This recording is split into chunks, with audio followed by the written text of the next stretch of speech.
Juin, c'est le mois des examens. Cette année, en France, plus de 520 000 élèves ont passé les épreuves du bac, tandis qu'en Chine, près de 12 millions de candidats ont passé le Gaokao, soit une augmentation de 1,15 million par rapport à l'année dernière.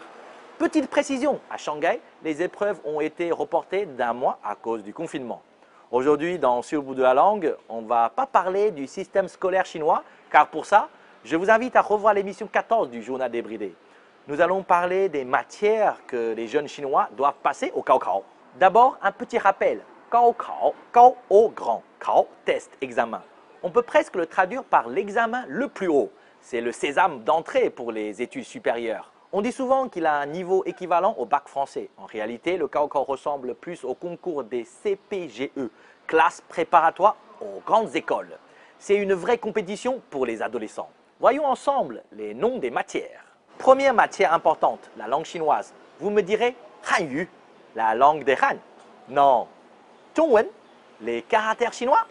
Non, il est vrai qu'on emploie souvent ces deux termes pour désigner la langue chinoise. Mais lorsqu'il s'agit de dénommer la matière pour les élèves chinois, on dit Yuwen, abréviation de Yuyan, langue, et Wenzi, caractère et écriture. Deuxième matière importante, les mathématiques. Cela se dit Shu Xue. Shu, quatrième ton, signifie les nombres, les chiffres. Xue, étude. L'étude des chiffres, c'est les maths. Super logique comme d'habitude. Une petite remarque. Le premier caractère, si vous le prononcez au troisième ton, Shu, cela veut dire compter et cela devient un verbe. Je sais, c'est compliqué les tons, mais c'est chou, non?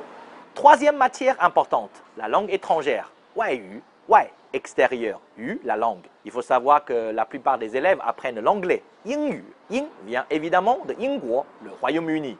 Néanmoins, depuis 3 ans, le français Fayu est parmi les 6 langues qu'on peut choisir pour passer cet examen de langue étrangère.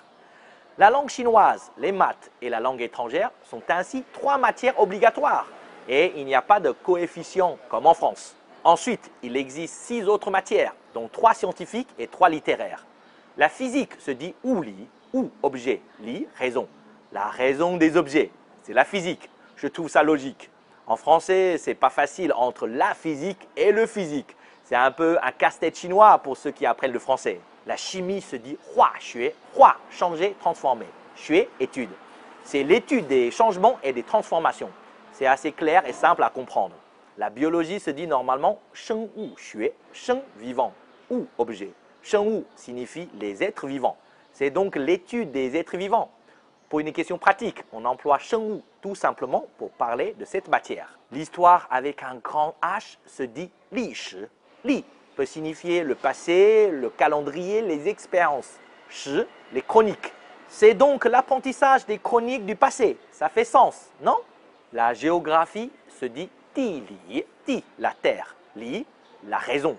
Est-ce que la géographie reflète la raison de la planète? Ah, ça aurait pu être un sujet de philo, non?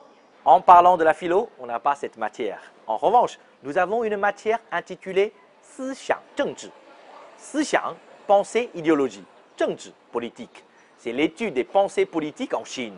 Allez, pour finir, j'ai pu me procurer quelques questions de l'examen en français du Gaokao des années précédentes. Je vous préviens, pas d'appel à un ami, pas d'aide du public et pas de 50-50. Allez, on fait chauffer les neurones. Question 26. J'écris tout sur mon agenda, je n'oublie jamais rien. A, aussitôt que. B, au cas où. C, à moins que. D, de sorte que. Avouez que ce n'est pas un cadeau, hein? Mais bon, je tente quand même.